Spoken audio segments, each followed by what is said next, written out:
Hello friends, मैं प्रदीप चौहान आपका स्वागत करता हूँ मंत्रालय में।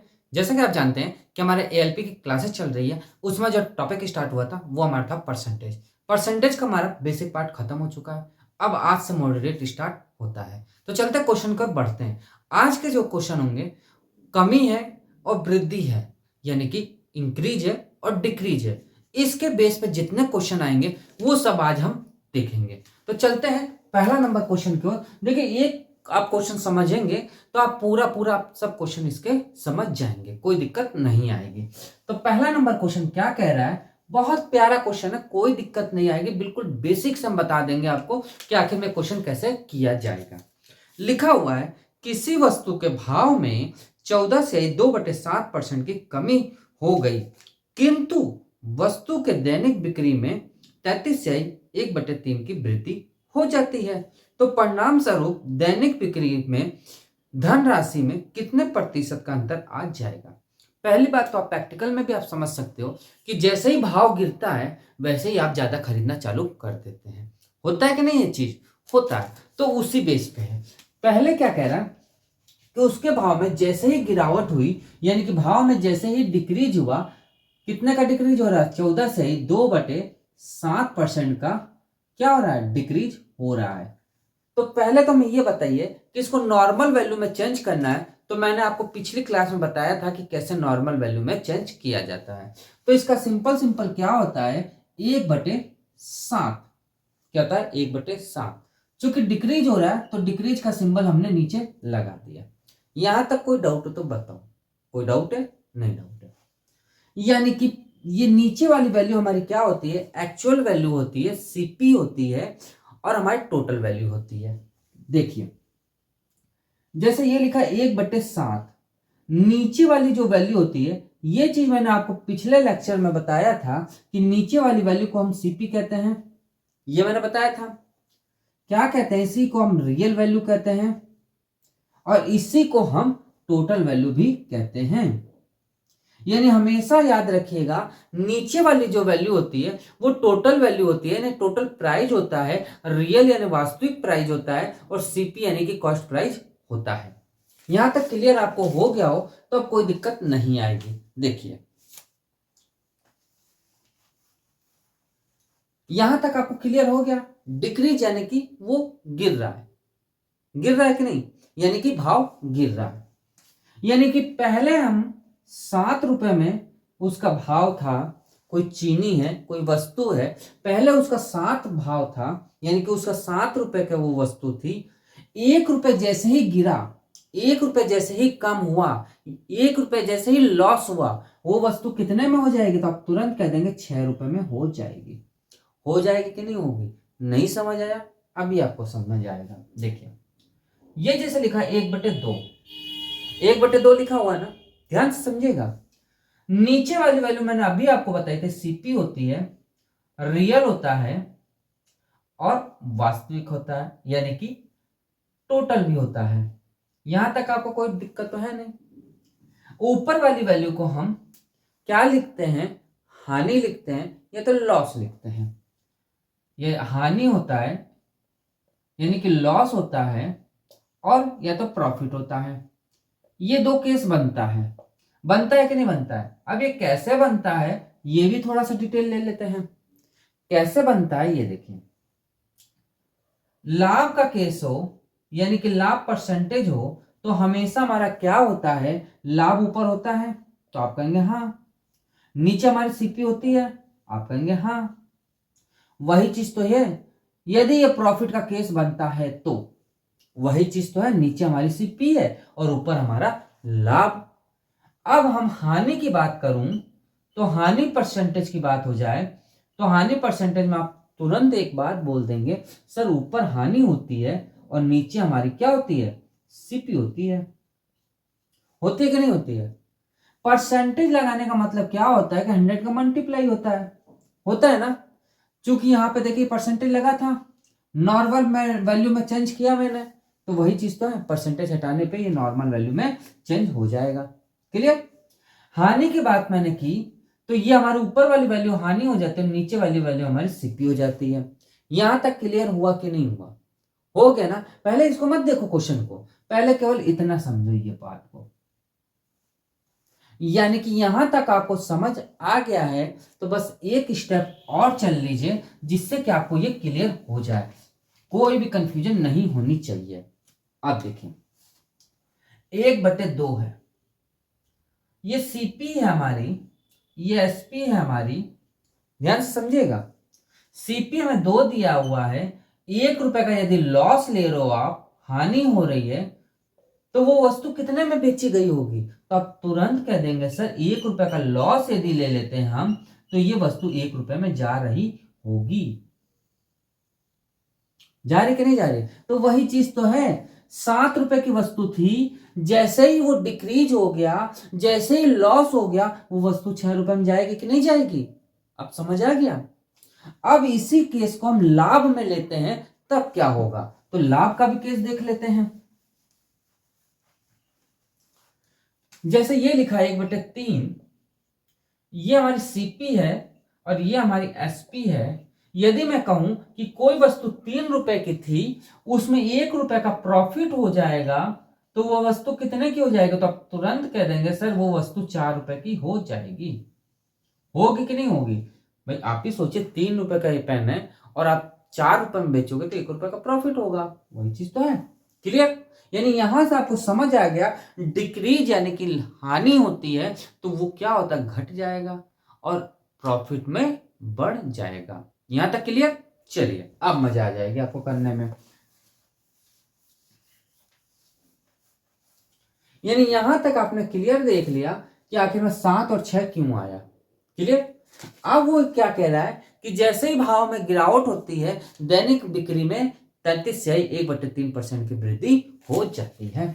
यानी 33 स्याही 1/3% की वृद्धि हो जाती है। तो सबसे पहले तो मैं ये बता दो 33 स्याही 1/3 कितना होता है, तो आप तुरंत कहेंगे सर 1/3 होता है।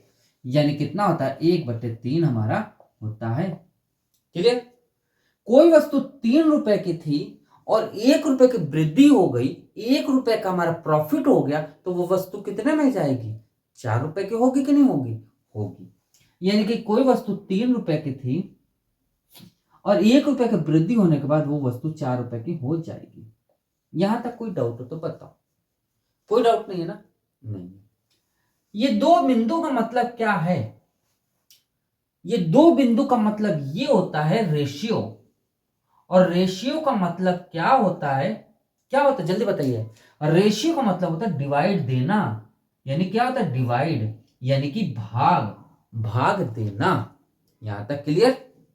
चलिए अब मुझको काटना है, तो आप ये बता दो कि कुछ इस तरीके से लिखा हो, 2:3 लिखा है, ध्यान दीजिएगा, सॉरी 2:4 लिख लो आप, 2:4 लिखा है या 2/4 लिखा है, तो कोई दिक्कत है? नहीं है ना? नहीं है। तो इससे ये कैंसिल हो सकता है कि नहीं हो सकता? हो सकता है, 1/2 आ जाएगा। तो वैसे यही तो चीज है, इससे ये कैंसिल हो जाएगा तो 1 कितना आ जाएगा, 2 हो जाएगा। होगा कि नहीं होगा? होगा ना? बस इतना सा आपको क्लियर हो गया तो आप बिल्कुल इस क्वेश्चन को खा जाओगे, अब कोई दिक्कत नहीं आएगी। तो देखिए ये 6 है, इससे जाएगा कि नहीं, 3 दूना 6 होगा कि नहीं? भाई भागी तो दिया जा रहा है, इसमें कोई अलग तो है नहीं, ऊपर वाली संख्या का दो या नीचे वाली संख्या का दो, भागी तो दिया जा रहा है। क्लियर? अब इन दोनों का मल्टीप्लाई कर लो, यानी ये 1 आ जाएगा, भाई 1 ही तो आएगा यहाँ पे, 3 एकम 3, यानी ये कितना हो जाएगा, 7 हो जाएगा, और ये कितना हो जाएगा, 4 दूना 8। यहां तक क्लियर? यानी ये मल्टीप्लाई के केस है, इसीलिए ये काट दिया गया। पहले वो 7 रुपए की थी, अब वो 8 रुपए की हो रही, 1 रुपए का क्या बना रहा है, ये प्रॉफिट बना रहा है ना? प्रॉफिट बना रहा है कि नहीं बना रहा है? तो आप कहेंगे हाँ, यानी कि 1 रुपए का वो प्रॉफिट बना रहा है, और हमारी सीपी हमेशा नीचे होती है, और सीपी कौन सा होता है, इधर वाला। इधर वाला हमेशा हमारा एसपी होता है और इधर वाला हमारा हमेशा सीपी होता है, यानी 1/7। इसको 100 का मल्टीप्लाई आप कर दोगे तो कितना आ जाएगा, 14 से 2/7%। और ये क्या हो रहा है, प्रॉफिट हो रहा है। क्या हो रहा है, प्रॉफिट, और यही इसका आंसर हो जाएगा। ये भी कह देता है कितने प्रतिशत का अंतर आ जाए कि प्रॉफिट हो रहा है कि लॉस हो रहा है, वो भी चीज आपको समझ आनी चाहिए। क्लियर, आगे चले, चलिए।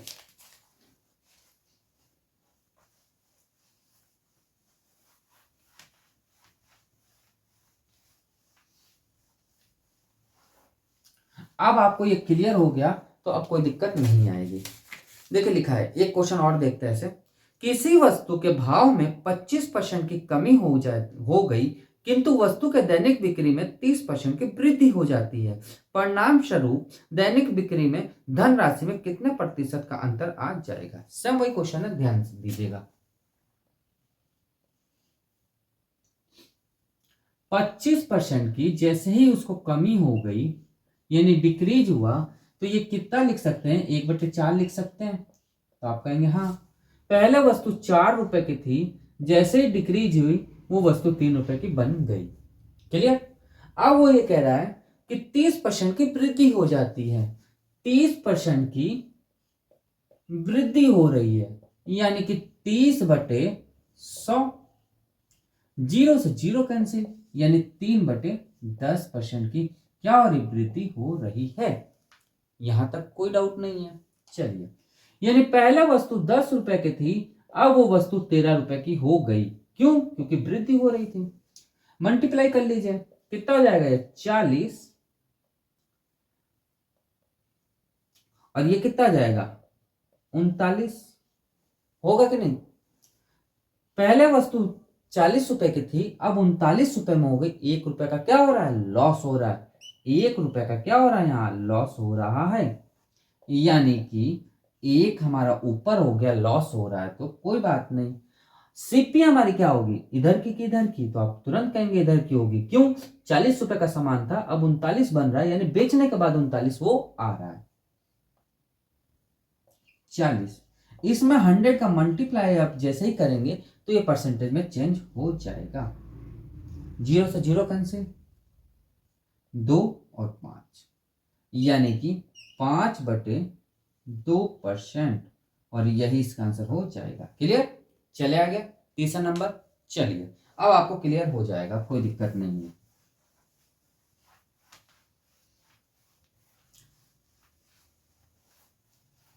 तीसरा नंबर क्वेश्चन, तीसरा नंबर क्वेश्चन देखने से पहले थोड़ा सा मेंसुरेशन के बारे में आपको जानकारी होनी चाहिए। सबसे पहले हम रेक्टेंगल की बात करेंगे। क्या करेंगे, रेक्टेंगल, यानी कि आयत। आयत, आयत में आपने एक बात ध्यान दी होगी, क्या, कि ये लंबाई होती है बराबर आपस में, होती है ना। कुछ आयत ऐसे तो होता है इतना बड़ा आयत, यानी ये लंबाई और ये लंबाई आपस में क्या होंगी, बराबर होंगी। ये चौड़ाई और ये चौड़ाई आपस में बराबर होगी। तो आप कहेंगे हाँ सर, बात तो सही है, कोई दिक्कत नहीं। होगी कि नहीं, तो आप कहेंगे हाँ। तो क्षेत्रफल क्या हो जाएगा, तो आयत का क्षेत्रफल, तो क्षेत्रफल मैं जैसे ही कहूं L×B हो जाएगा। क्लियर, क्यों, क्योंकि ये दोनों आपस में बराबर है और ये दोनों आपस में बराबर हैं, इसी कारण L×B हो जाएगा। यहां तक क्लियर हो गया, तो आयत वाला केस देख लिया जाए, फिर आगे और भी बढ़ेंगे। पहले आयत का केस देखते हैं।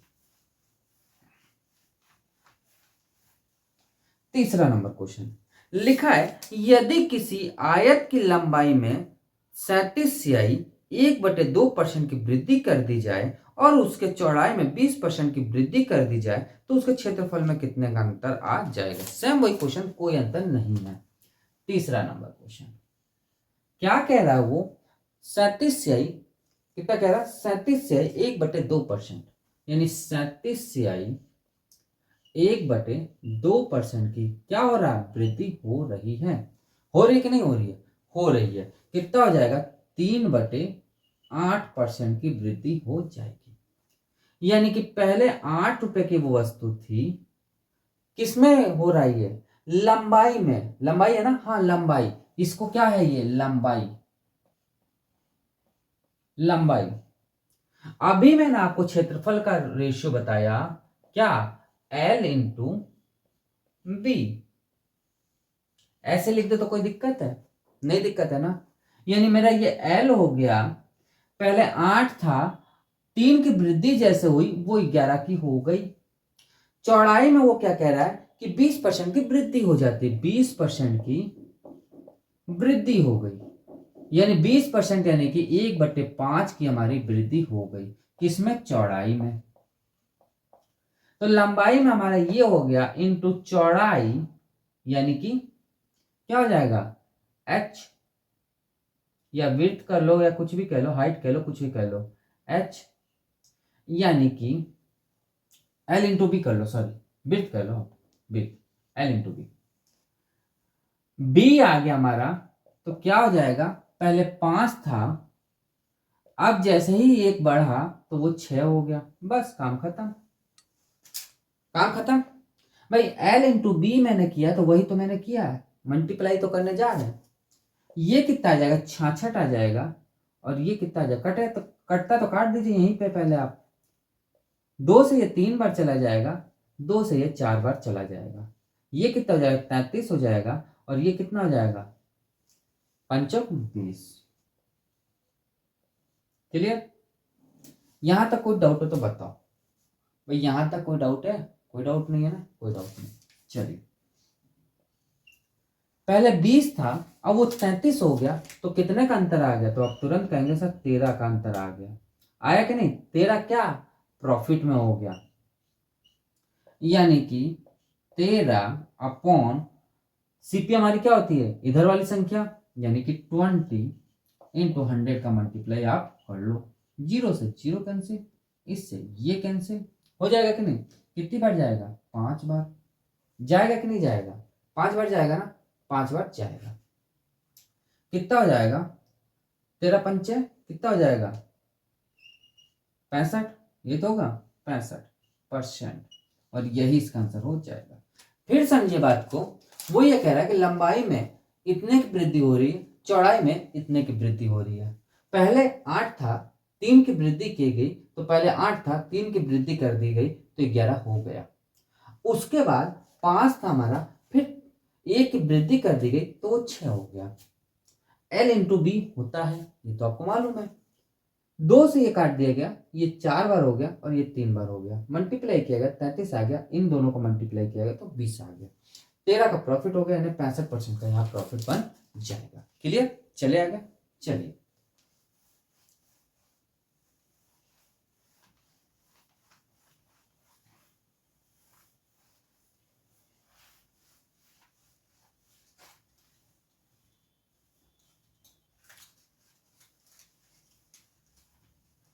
फोर्थ नंबर कुछ ऐसा ही है, ध्यान से समझिएगा। यदि किसी आयत की लंबाई में 12.5% की वृद्धि कर दी जाए और उसकी चौड़ाई में 33 से 1/3% की वृद्धि कर दी जाए तो उसके क्षेत्रफल में कितने का अंतर आ जाएगा? सेम वही क्वेश्चन है, कोई अंतर नहीं है।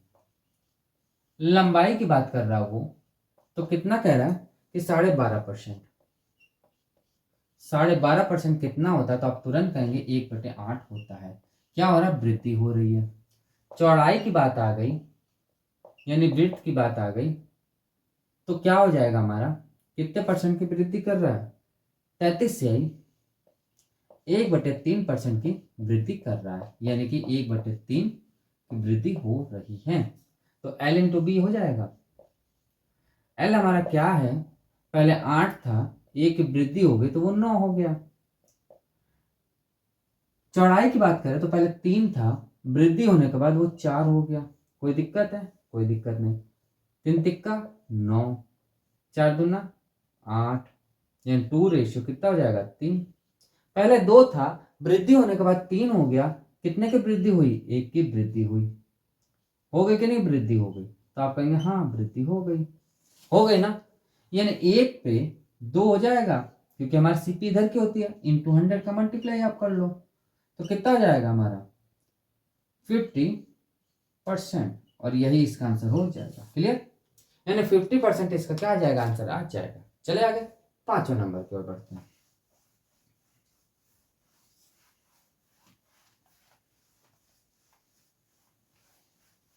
5वां नंबर क्या कह रहा है? यदि किसी वृत्त की त्रिज्या में 50% की वृद्धि कर दी जाए तो उसके क्षेत्रफल में कितने की वृद्धि हो जाएगी। तो पहले बात तो आप सर्कल देखिए, ये सेंटर होता है, यहां से ये आर होता है कि नहीं होता है, यानी इसी को हम क्या कहते हैं, त्रिज्या कहते हैं। क्या कहते हैं, त्रिज्या कहा जाता है। सर्कल का क्षेत्रफल देखें तो क्षेत्रफल क्या होता है, पाई आर स्क्वायर। इसको आप ऐसे भी तो लिख सकते हो, पाई इंटू आर लिख सकते कि नहीं। पाई हमारा कांस्टेंट होता है, यानी कि ये वैल्यू 3.44 या 22/7 होती है, मतलब ये कांस्टेंट वैल्यू होती है, ये फिक्स वैल्यू होती है। कांस्टेंट यानी फिक्स वैल्यू, इसको बदली नहीं जा सकती है। जो बदलती है ये वैल्यू बदलती है। पाई हमारा कांस्टेंट होता है, कभी भी बदली नहीं जाती है। ये क्लियर हो गया, तो अब आपको क्लियर हो जाएगा ये क्वेश्चन। कौन सा है, 5वां नंबर है ना, 5वां नंबर। क्या कह रहा है, 50% की वृद्धि हो गई, यानी 1/2। किसमें वृद्धि हो रही है, त्रिज्या में, यानी कि आर में। अभी मैंने आपको बताया क्षेत्रफल हमारा क्या होता है, पाई आर स्क्वायर, यानी आर इंटू आर कर सकते कि नहीं, क्योंकि हमारा पाई तो कांस्टेंट है, उससे कोई बात ही नहीं बनेगी। यानी कि पहले दो था, अब एक की वृद्धि होने के बाद वो 3 हो जाएगा। सेम वापस यही देखा गया, तो पहले 2 था, वृद्धि होने के बाद 3 हो गया, तो कितना हो गया, ये 4 हो गया, ये कितना हो गया हमारा 9 हो गया कि नहीं। यानी कि कितने की वृद्धि हो गई, तो आप तुरंत कहेंगे 5 की वृद्धि हमारी हो गई। यहां तक कोई डाउट है, नो डाउट।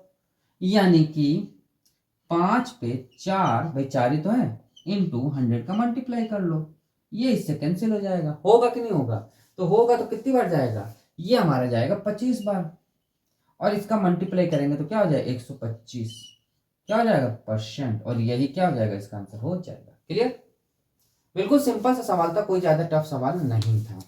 चले आगे, चलिए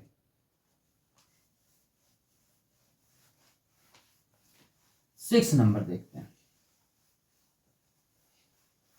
6 नंबर देखने से पहले थोड़ा सा आपको वर्ग के बारे में आपको नॉलेज होनी चाहिए। वर्ग यानी कि स्क्वायर, वर्ग। इसका क्षेत्रफल की बात करें तो क्या होता है, ए स्क्वायर, यानी कि भुजा स्क्वायर। ये चीज हम लोग डीपली पढ़ेंगे, मेंसुरेशन में कोई दिक्कत आपको नहीं आएगी। क्लियर, चलिए अब देखते हैं 6 नंबर क्वेश्चन। 6 नंबर क्या कह रहा है, यदि किसी वर्ग के क्षेत्रफल में 25% की कमी कर दी जाए तो उसके क्षेत्रफल में कितने की वृद्धि हो जाएगी। बहुत प्यारा क्वेश्चन है, देखिएगा क्या कह रहा है, 25% की क्या कर दी गई, कमी कर दी गई, यानी कि 1/4 में कमी हो जाएगी। होगी कि नहीं होगी, होगी। ये क्या हमारा भुजा ए। अभी मैंने आपको बताया क्षेत्रफल हमारा जो होता है वो क्या होता है जल्दी बताइए, ए स्क्वायर। किसका, किसका होता है, वर्ग का। यानी कि ए इंटू ए लिख दे तो कोई दिक्कत हो जाएगी, नहीं होगी ना, नहीं होगी। पहले 4 था, अब कमी होने के बाद वो 3 हो गया। पहले 4 था, कमी होने के बाद 3 हो गया, तो कितना हो गया, ये 16 हो गया, ये कितना हो गया 9 हो गया। तो वृद्धि हो रही कि कमी हो रही है, तो आप तुरंत कह देंगे सर कमी हो रही है। कितने की कमी हो रही है, तो आप तुरंत कहेंगे कितने की हो रही है हमारी, ये हमारी हो रही है 16। 16 में से 9 चला जाएगा तो कितना आ जाएगा हमारा 7। 7 की क्या हो रही है हमारी, कमी हो रही है, कमी हो रही है ना 7 की। भाई देखिए आप ही, पहले 3 था, सॉरी पहले 4 था, अब 3 हो गया, फिर 4 था, अब 3 हो गया, कमी तो हो ही रही है, बात तो सही है।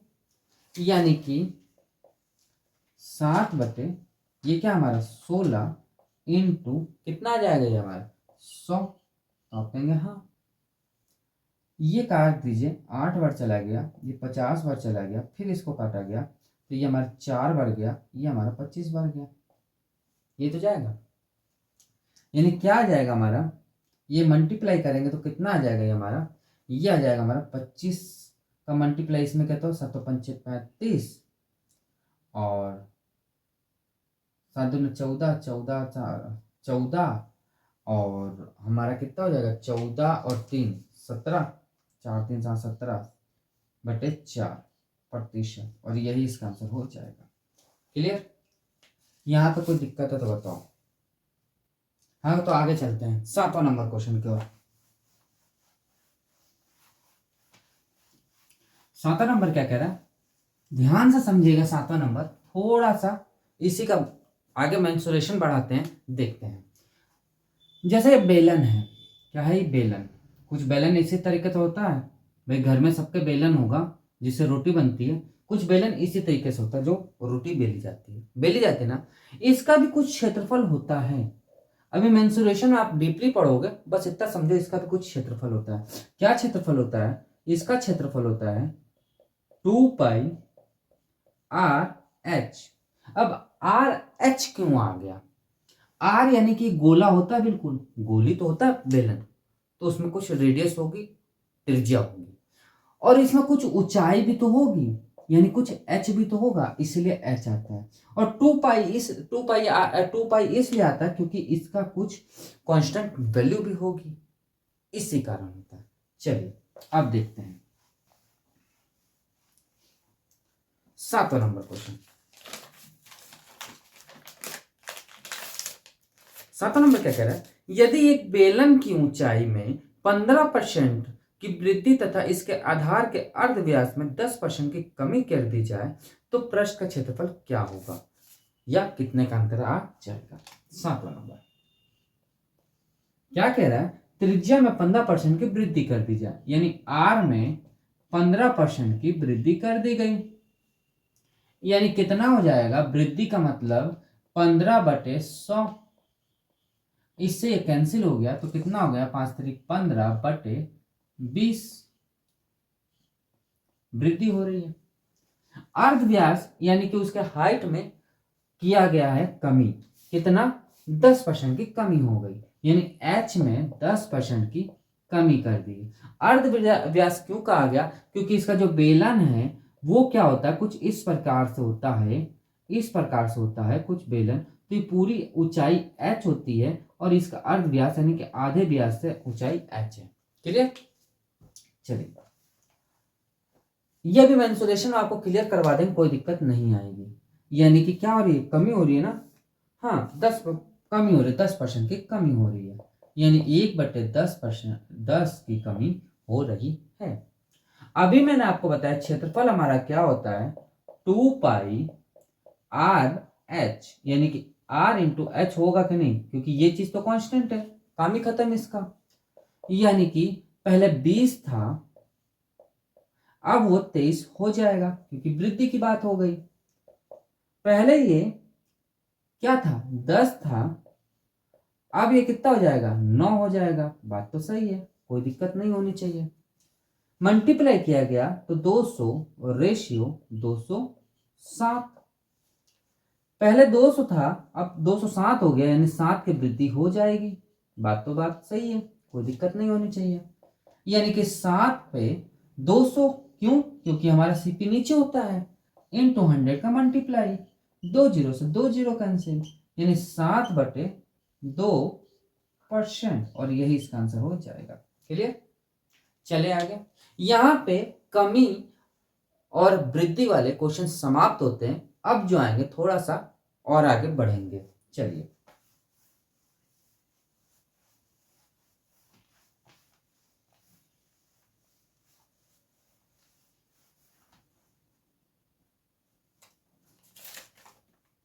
8वां नंबर क्वेश्चन क्या लिखा है, एक महिला 1000 प्रतिदिन रुपए कमाती है। भाई 1000 रुपए उसको मिलते थे, कुछ हफ्ते बाद यानी कुछ वीक बाद 1160 रुपए प्रतिदिन कमाती है।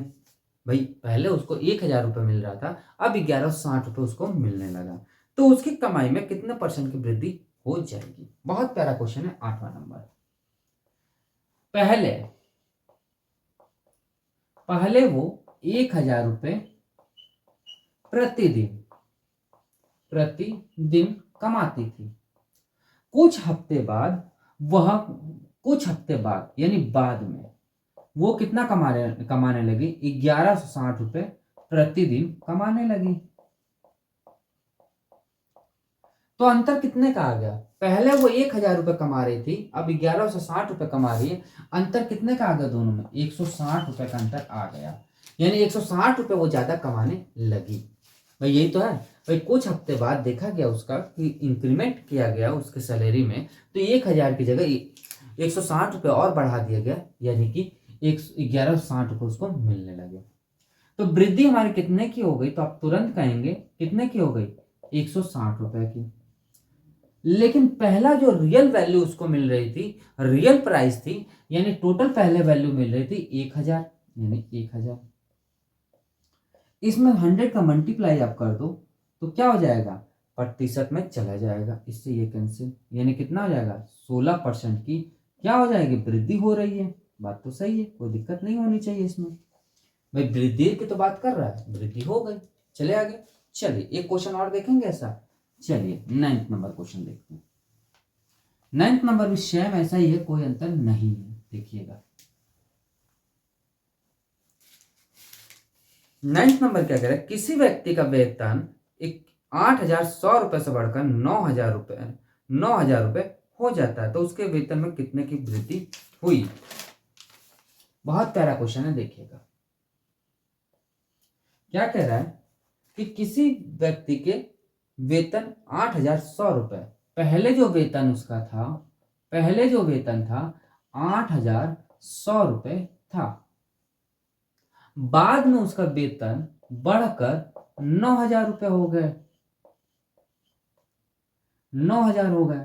कितना बढ़ गया? तो आप तुरंत कहेंगे सर 900 रुपए बढ़ गए। मैंने कहा बात तो सही है आपकी। तो वृद्धि की बात मैं करूं तो वृद्धि हमारी कितने की हो रही है? तो आप तुरंत कह देंगे कि 900 रुपए हैं, वृद्धि हो गई, और स्टार्टिंग में उसको 8,100 रुपए मिल रहे थे। इसमें 100 का मल्टीप्लाई आप करोगे, 2 जीरो से 2 जीरो कैंसिल, इससे ये कैंसिल कितना बार गया? 9 बार। यानी क्या हो गया? 100/9, और ये होता है 11 से 1/9%, और यही इसका आंसर हो जाएगा। क्लियर? यहां तक आप लोग को समझ आया कि नहीं आया? यदि नहीं आया हो तो हमारे कमेंट बॉक्स में जरूर कमेंट करिएगा, हम आपको समझाने की कोशिश और अच्छे से करेंगे। बट इससे अच्छा कुछ नहीं है, क्योंकि मैंने बेसिक से आपको बताया और बेसिक से चलाते हुए जा रहे हैं, आराम आराम से मैं करवा रहा हूँ, कोई आपको ज़्यादा दिक्कत नहीं आनी चाहिए। तो दोस्तों आज क्लास आपको कैसा लगा? यदि अच्छा लगा हो तो एक लाइक जरूर करिएगा। जिन्होंने अभी तक हमारे चैनल को सब्सक्राइब नहीं किया वो हमारे चैनल को सब्सक्राइब करें और थोड़ा सा हमारे वीडियो को शेयर करें। तो दोस्तों मिलते हैं नेक्स्ट क्लास में थोड़ा सा मॉडरेट क्वेश्चन लेके। आज के लिए इतना ही। Thank you.